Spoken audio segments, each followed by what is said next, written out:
Thanks, Amanda. Hello, everyone. I'm so excited to chat with you today about how I'm helping to make Pinterest more inclusive through design systems. It's one of the last talks of the day. Yay! So thank you for being here with me, and let's do it. First, I want to introduce myself. I am Cíntia Romero. My pronouns are she and her. I am a light-skinned Latina from Brazil. I have short brown hair with teal highlights, and I'm wearing a t-shirt, like a black shirt, and clear prescription glasses. I am at my office right now, so I have musical instruments behind myself, and I work as a product designer on the Pinterest design system team. I'm focusing a lot on accessibility and inclusive design. I'm also a colorblind person. I am vegan, and I am a dog mom. I wanted to go through the agenda for today, just to set up the stage and let you know what we're going to be talking today. We will talk a lot about inclusive design, but also I wanted to share how we can kick off the accessibility through the design systems. I'm going to be talking about three takeaways for this talk. The first one, setting the example. I really believe the energy that we put on the things that we do motivates others to do the same. If you're doing better, you can motivate others to do even better than you. Also, I will be chatting about including accessibility as part of the design process. It is not too complicated. We need to break the barrier of saying that accessibility is an engineering job, it's somebody else's job. I really believe that accessibility is everyone's job. No matter your area, it's your job too. And we'll be talking about creating a community of accessibility and inclusivity advocates. It's not easy, I'm not gonna lie. But it's necessary. If you build a community, you're going to be people rooting for you and help you through spreading accessibility and inclusive best practices. Before we start diving into the topics, I wanted to introduce the Pinterest design systems, Gestalt. On this slide, I'm showing an image composition of pins, components, and design specs. You see some pixels, measurements. It's a hero image that we have in our homepage.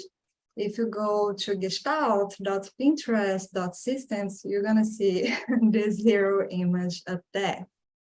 Gestalt is a German term with no direct English translation. It means whole, or maybe for.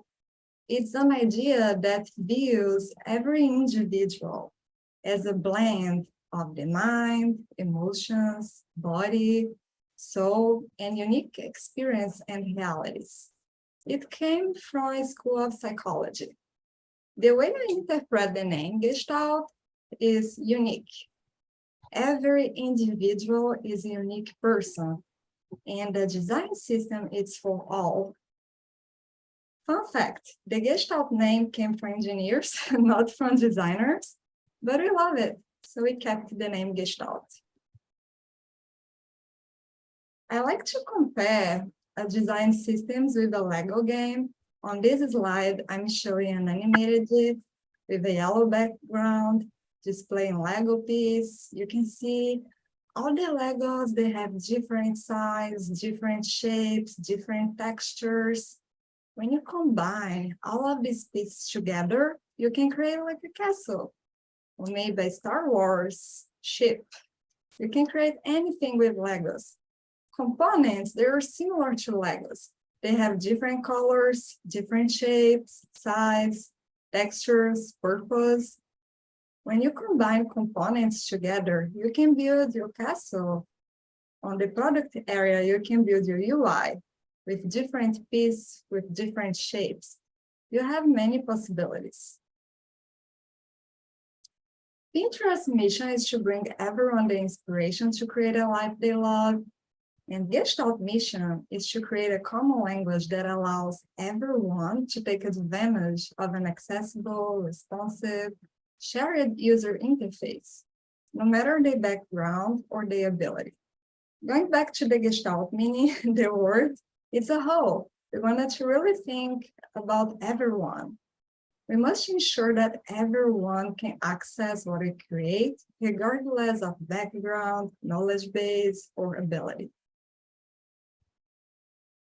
When I say everyone, I wanted to point that inclusive design and accessible design, they mean different things. They relate to each other, but they are different things. Accessible design primarily focuses on accessibility for disabled people. It is about regulations, standards, ACAG, accessibility standards. Inclusive design considers accessibility too, but it also extends to gender, cultural backgrounds, and other forms of inclusivity. It's all about empathy. We need to step away from this idea of what a typical able user is and think about different backgrounds, different needs.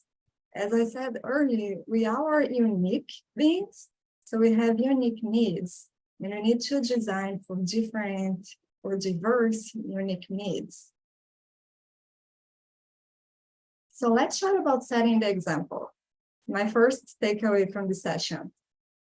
As I was mentioning, making our product accessible creates a better experience for everyone. But how do we set the example to create this mindset? On this slide, I'm showing a pin view, a Pinterest pin view, pretty much like when you open a pin in your screen. I'm showing outlined rectangles and arrows. They are highlighting elements from this pin view. The elements that I'm highlighting here, they are components. Basically, I wanted to show you when you open Pinterest, a bunch of the things that you encounter on the screen, they are components. Things such as tab area, icon buttons, avatars, text, search field, tabs. If you think, okay, we have a lot of components going through Pinterest, if we make these components accessible, if you test accessibility, if you test if our components, they're inclusive, we are halfway there to make the experience more accessible for users. So this is what we are trying. We are trying to build components that they are accessible. So at least our components and everything that people will find related to components on Pinterest, they are accessible. I like to say that a design system acts as a connective tissue that holds together the entire platform. If you think about web, mobile web, iOS, Android, the design systems is the foundation. It is a powerful tool. We set the structure, the patterns, the best practice, we guide folks. If we do it right, it will motivate others to do the same. I believe by being a systems designer, I have the power to influence other designers to follow best practice, and I can include accessibility as part of this best practice. I want to talk about some numbers. According to the Global Awareness Day resource, we have 1 billion people globally, they have disabilities. Pinterest, we have 445 million global monthly active users. This number changes every day. People, they go to Pinterest to search for art, craft, fashion, home decor, hair, and beauty. And everybody is looking for something different. And everybody also has a different background. There are millions of users. We need to consider, okay, if we have 1 billion of people globally with disabilities, how is that affecting our products too? Are we like designing for these people to use our products? When we say our mission is to inspire everyone, are we really inspiring everyone? Who is everyone? We need to consider people with disabilities when designing our products. And I'm not gonna lie, Pinterest isn't perfect. If you go to Pinterest, you're gonna see, okay, maybe you're missing something here, but we are trying to improve every day. And I really believe that accessibility is something that is a journey. You go step by step and you try to improve every day. And one day you're gonna get there. We have global users, we have cultural difference and language. We need to do better. And we are trying. I will show you in a few slides how we're doing. On this slide, I'm showing an infinite symbol illustration, like this 8 horizontally, to show how our team today support the design org and the engineer org. It's like an end-to-end support. We go through the whole life cycle of the product.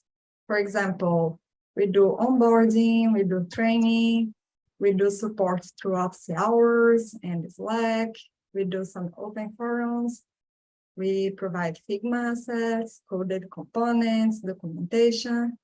And one thing that we started doing recently, we created a handoff toolkit to help designers to hand off their files to engineers. And we included accessibility also as part of the handoff process.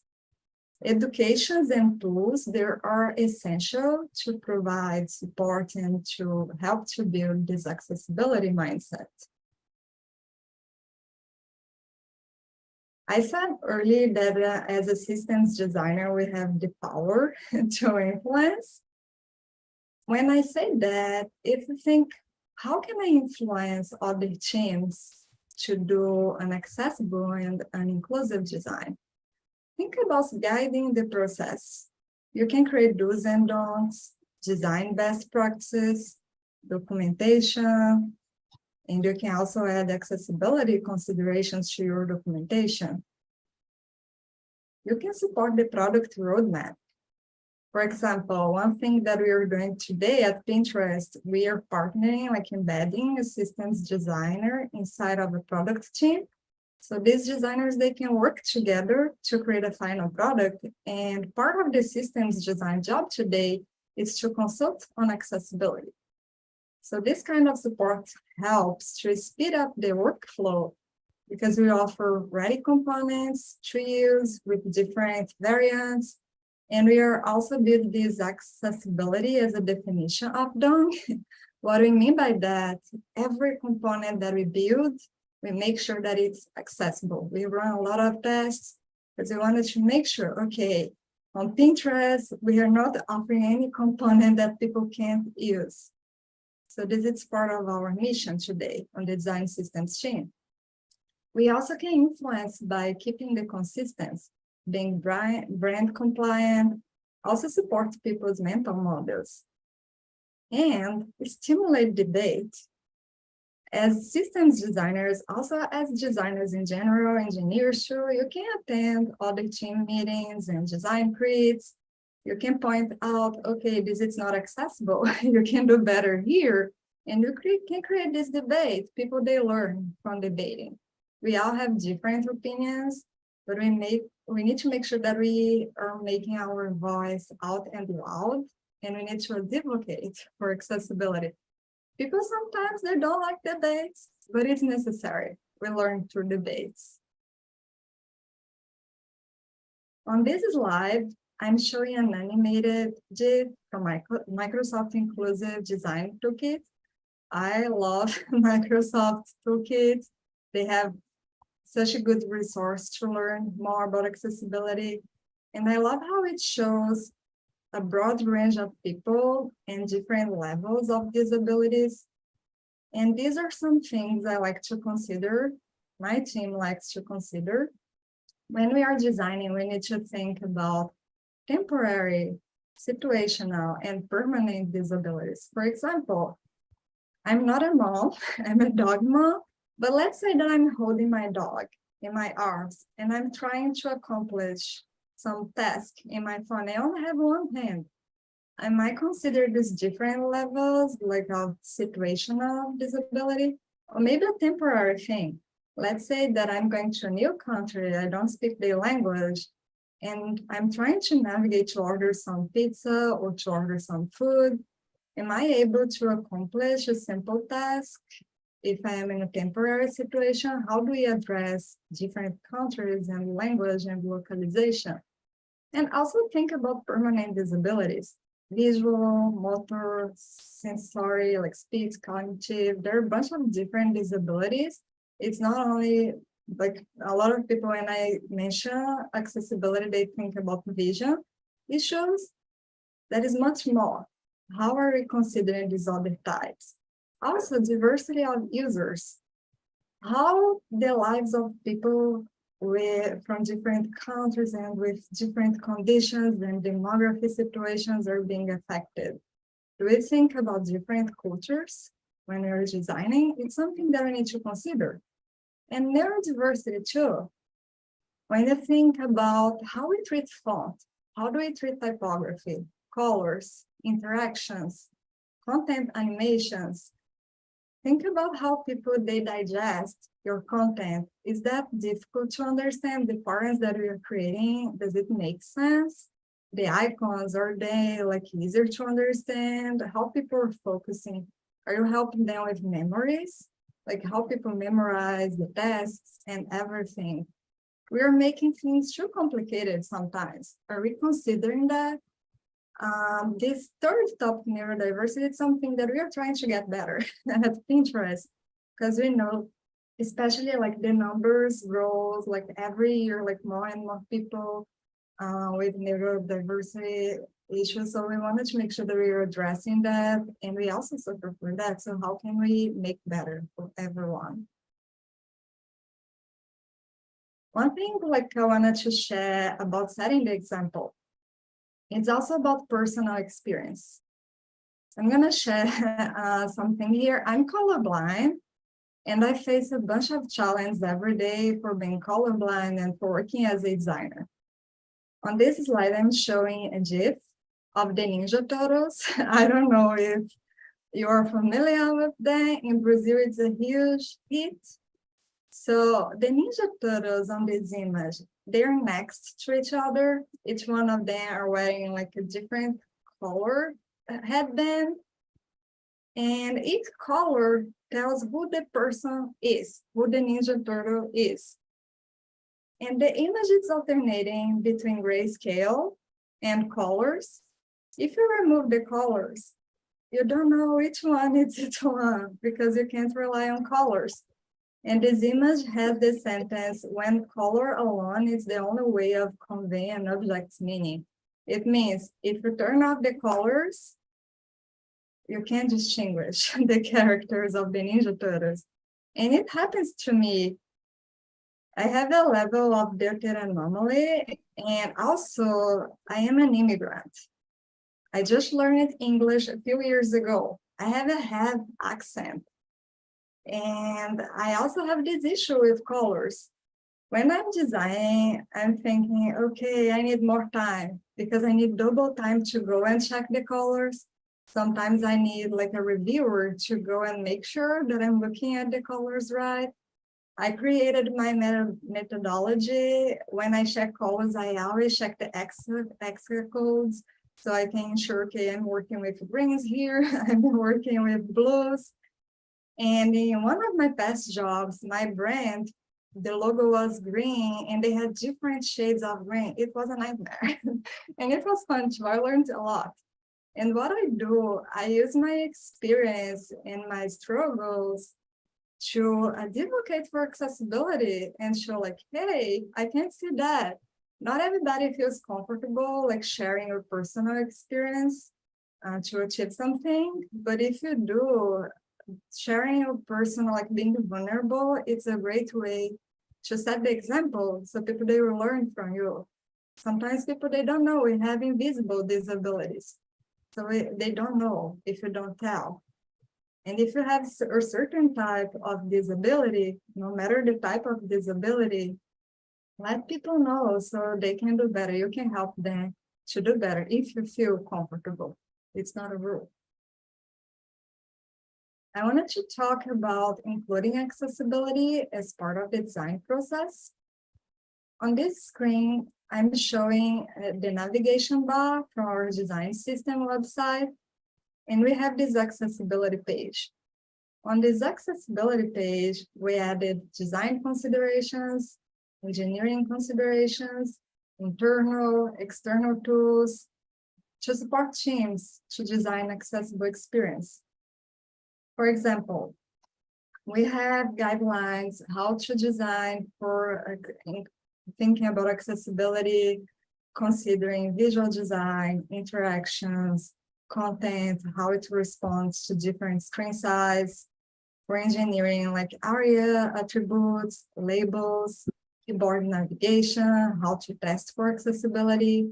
We also have an accessibility week page that it tells people about Pinterest efforts to make the company more inclusive, to make our product more inclusive. And it has a bunch of good practices and how to do integration tests. We also have an accessibility working group.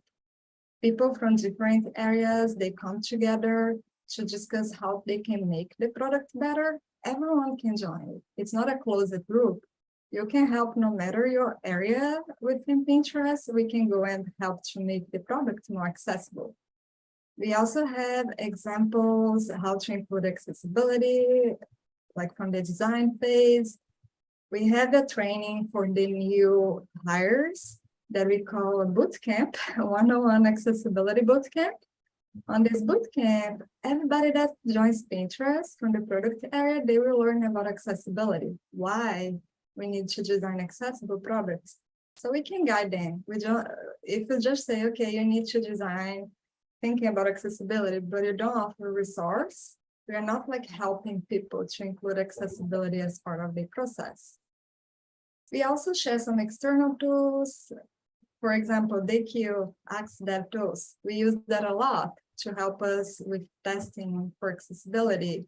We also use the Able Figma plugin to verify color contrast, and we follow a bunch of other resources that you can see in our page under accessibility.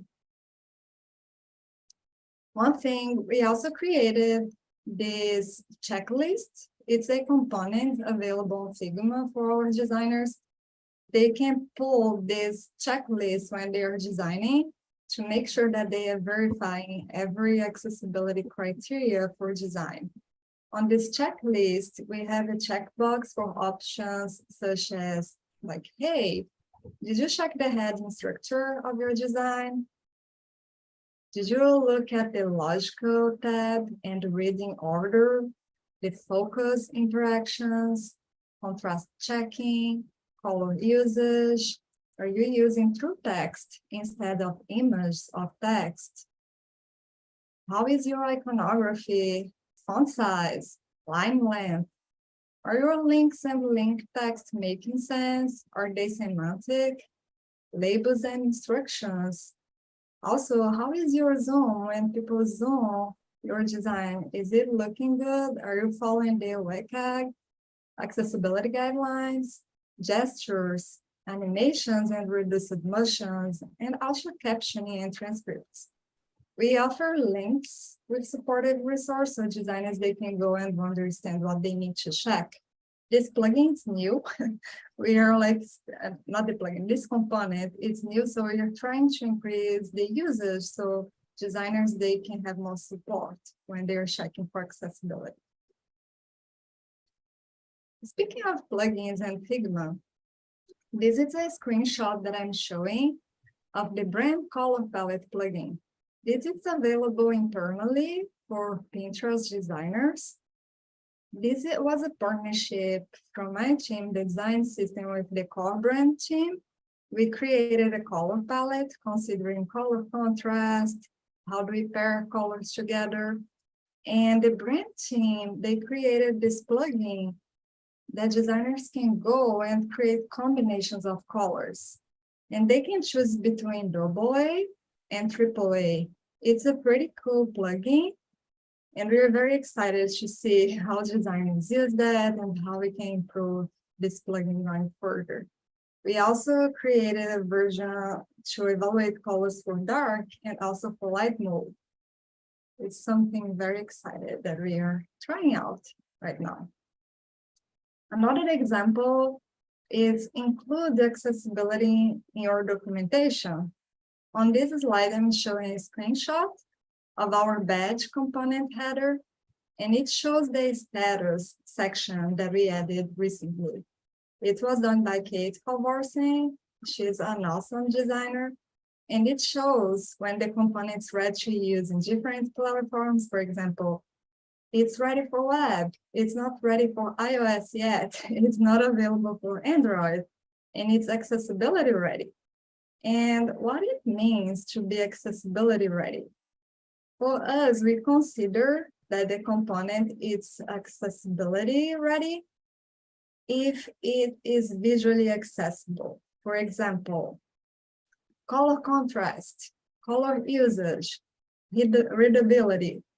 Also, is this component screen reader compatible? Does it have appropriate headings, labels, alt text? Is the component easy to navigate and to operate? How are the focus states, intuitive structure? How is the navigation through keyboards? And how people navigate using other kinds of inputs? Is this component understandable? How is the content on this component? Does it make sense?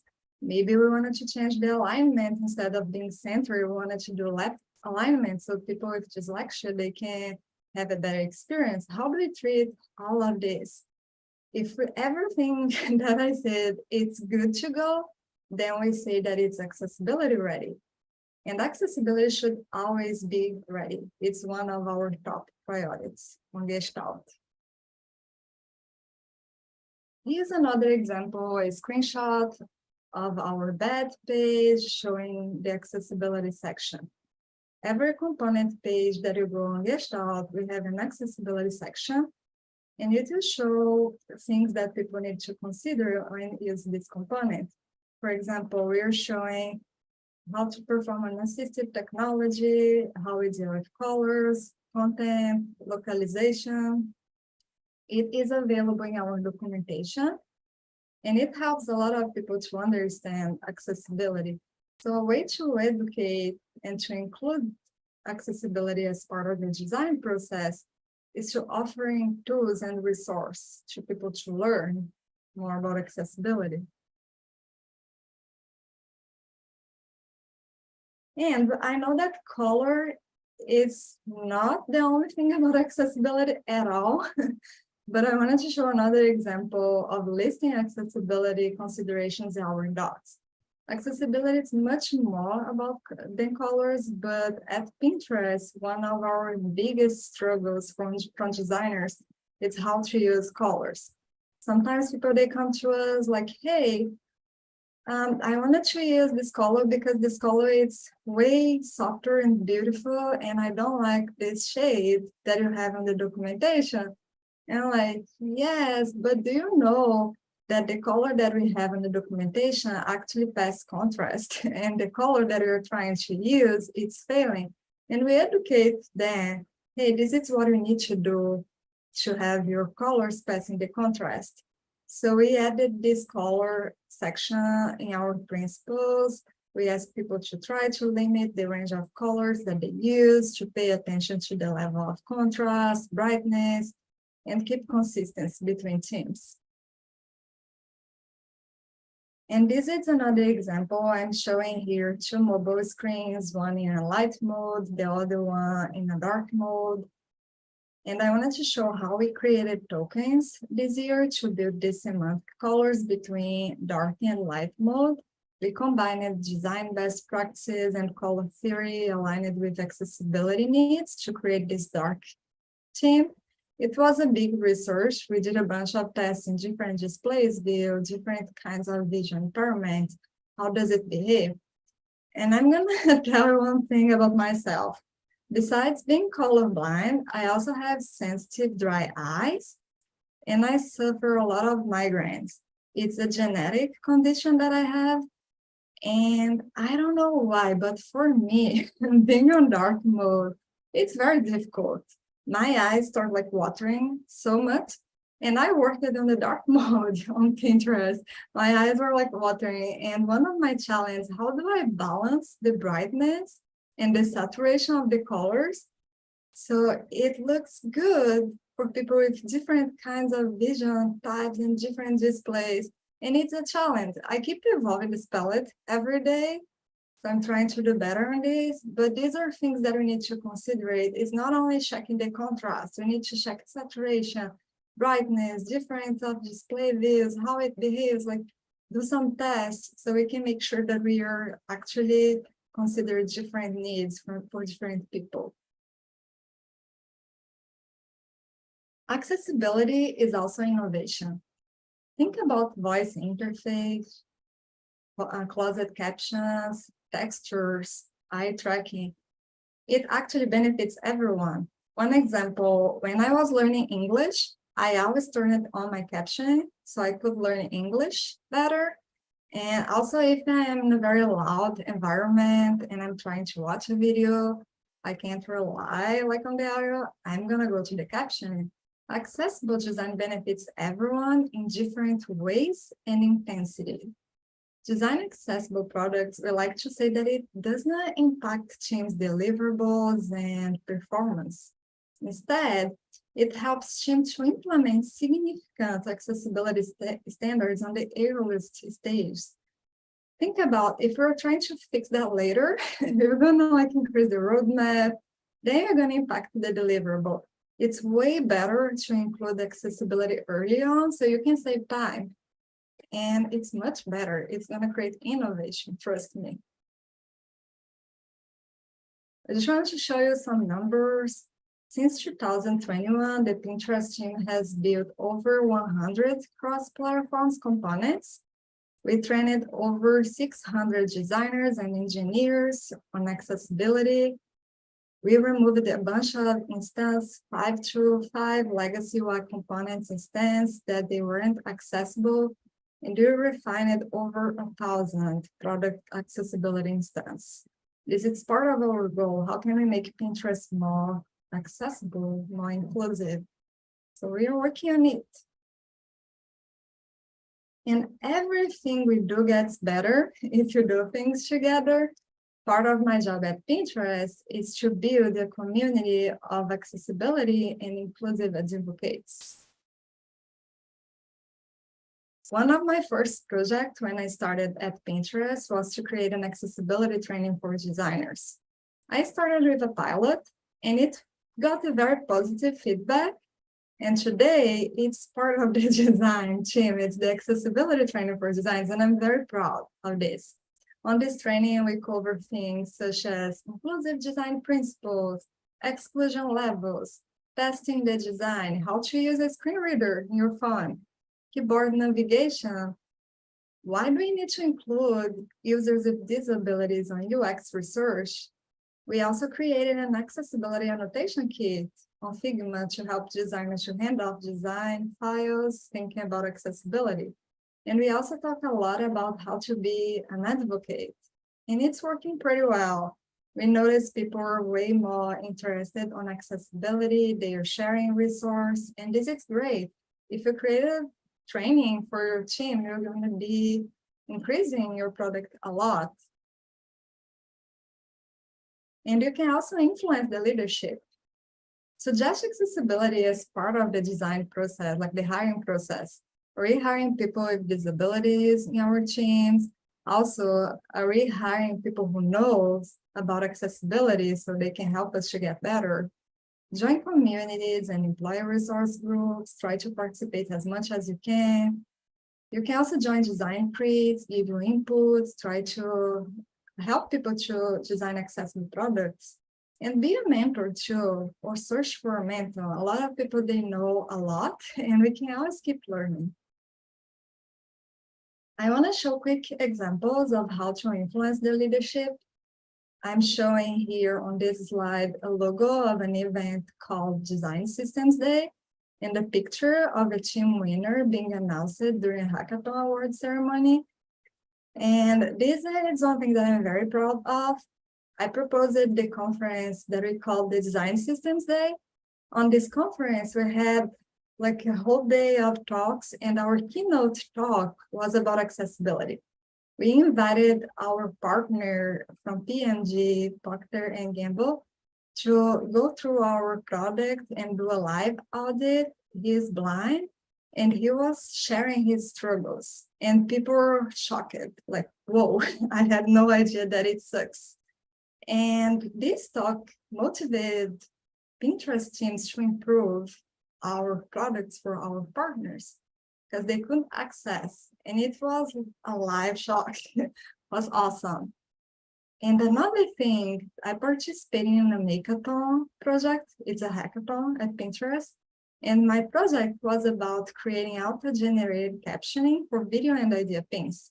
Believe it or not all the platforms today, they have that. So we proposed how to do that. Our team really won the hackathon, and it was awesome. And now they're building the idea that we gave. And it is an awesome way to influence the leadership to bring these questions company-wide so people they can be aware that they need to do better on accessibility. We are almost getting to the end, so I'm gonna tell a little bit about the steps that you can take to be an ally.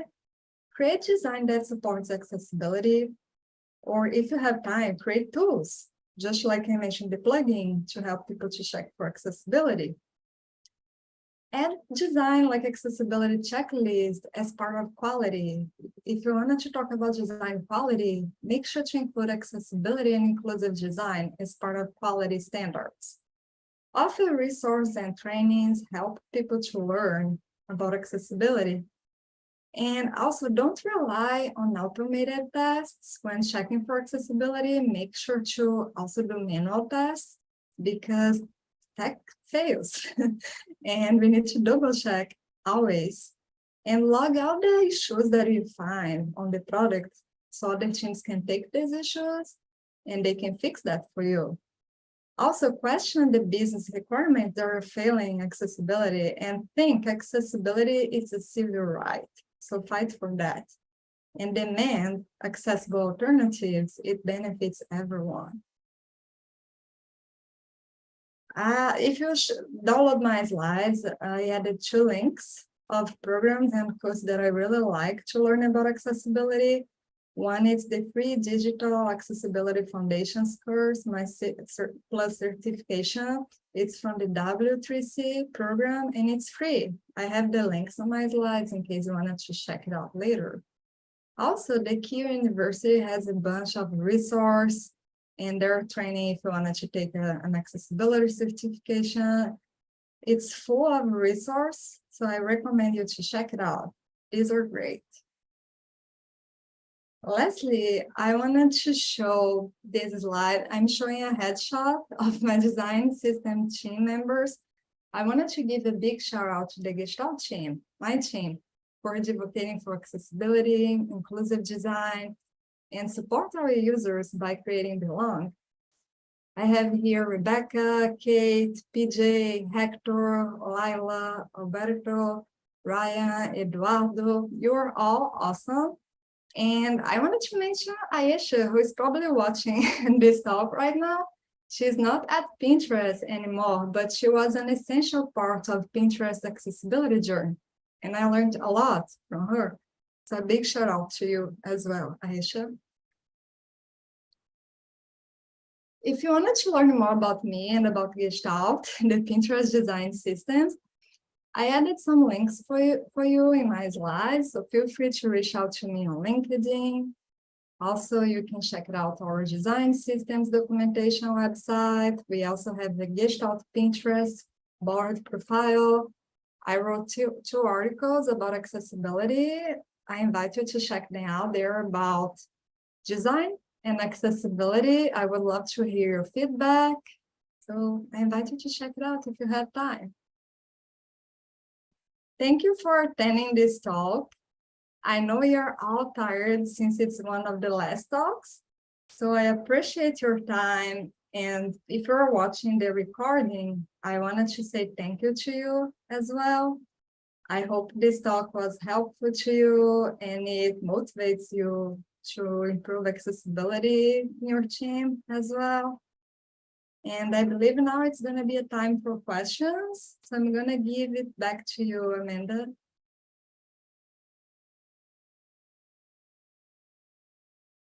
Move us on into the Q&A portion of this session. And we definitely have some great questions from our participants. So I will start off with, since you work in accessibility in a big company, Pinterest, of course, what indicators do you monitor to show your senior management and other teams that accessible design is having a continuous positive impact?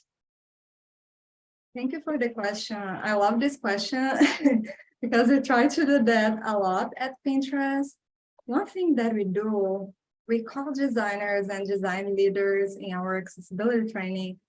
And Kate, one of our designers, she goes through a screen reader training and asks people, hey, let's open Pinterest on the screen reader.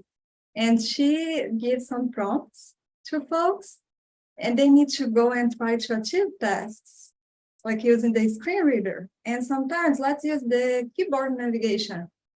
And they see how bad the features are. And they're like, whoa, this is so annoying.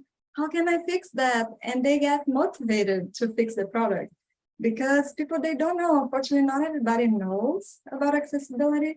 So showing them what we're doing bad, it's a way to measure that, like to show, hey, we need to do better. Also, we try to bring resources and other companies, like we're not reinventing the wheel. We're bringing like outside resource to show like, hey, look how bad it is. Like, look at the amount of users that we have today. We need to do better. And these are ways that we have been using today to educate and to influence the leadership to do better. Thank you so much. That's great information. And I really like the focus on just showing your leadership team, what it's really like for users. That's great. Our next question, does your team offer accessibility help outside of what Gestalt offers? For example, choosing a good focus order or coding one-off components. Yes, we do. Today, what we try to do, we have an office hours session every Tuesday and every Thursday. I would be there today if I wasn't here on XCon at this time. So designers, they can go there. It's also open to engineers if they need any help with accessibility, if they are creating a new feature and they need help. We do consultants on accessibility. For example, like, hey, I have this drag and drop feature here, and I have this other option. Which one is better? I'm like, no, we need to consider motor skills as well. How are you like treating the drag and drop? Can we modify that? Or maybe can you use a different component here? We have something to help you. We try to consult on accessibility. One example, at feedback, we don't do like certain things on Gestalt yet, but it doesn't mean that we can't help. So we are always supporting, and if it's something that needs to be on Gestalt, maybe we can collaborate and add that in the future. Thank you. It sounds like you're a really great resource to your organization, and I love the idea of having office hours too. Another question we have, how do you control alt text of images on Pinterest, and how does the design system play a role?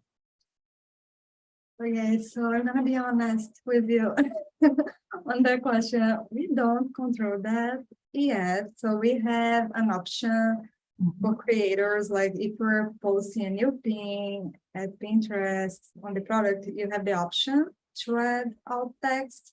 On the components, we add alt text for everything, but unfortunately don't control all the surface, but we call that out to designers when you go to design creates. And we also have this design quality channel at Pinterest.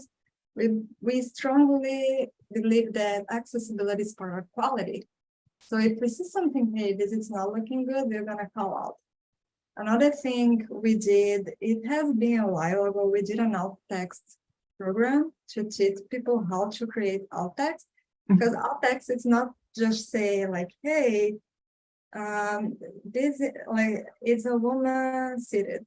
You need to describe. You don't need to know what is on this image. So we were like trying to teach people how to describe images and to do alt text on the right way. So we did that. And another thing, we have been talking to the creators team and to the training people from Pinterest, how they can educate creators and partners to create more inclusive and more accessible content as well. So it's more like a bunch of education that we need to do. We still have a long road to go, to be honest. Awesome. Thank you so much. Another question we have, the person said, love the accessibility design checklist within Figma that you presented. How else do your designers leverage Figma for accessibility documentation benefits? I love this question too. This is our challenge for this year. We have a bunch of components for accessibility. We created a whole library for accessibility annotation, for accessibility checklist. Designers are starting to use that. We're like counting and trying to increase adoption. I'm sure if you worked in a design systems team before, the adoption word, it's our like mantra. Adoption, we gotta increase adoption. And with accessibility, it's no different. We want to make sure that designers, they are using the resource that we are providing to them, and they're a very cool resource. So why are not using it? So part of our training also is to reinforce that. And we are like constantly posting on Slack. Hey, we developed this for accessibility. Check it out. We wanted to spread the word. So like, I believe when you repeat things, when you like send message, people will start like memorizing, and the memory, the cognitive thing is gonna work out, hopefully. I would love to learn from you too. Reach out to me on LinkedIn if you have more ideas. Thank you so much. So I think we have time for maybe 1 to 2 more questions. The next one we'll talk about, how are new designs user tested? Do you test internally or externally? And do you work with a testing partner organization? So today, unfortunately, we don't have a research person inside the design systems team. It's our dream. We want to have one day. What we do, we try to leverage the UX research teams that we have inside of Pinterest. Sometimes we don't do an isolated research for components, but we ask them like, hey, we have this new component, like a model that we created. Could we include that in your product when you're testing and get some insights to us? We also like ask for feedback internally on design creeds and engineers too. We try to include engineers on the design process as well. It's not only designers, it's open to engineers and designers to go to the design and help us out. Like not on Gestalt, but at Pinterest, the UX research team, they're like finally starting to work on research with disabled participants. They had like an event last week talking about how to conduct research with users with disabilities. And I love that this mindset finally it's going inside Pinterest. So we're like starting to address these questions. And our dream is to have a research person inside the design systems team so we can conduct more research and go like wild. Awesome. Thank you so much, Cintia, for this great presentation and for your time today. We're at time and really appreciate all that you have shown us. Thank you. I hope you all have a great week. Thank you.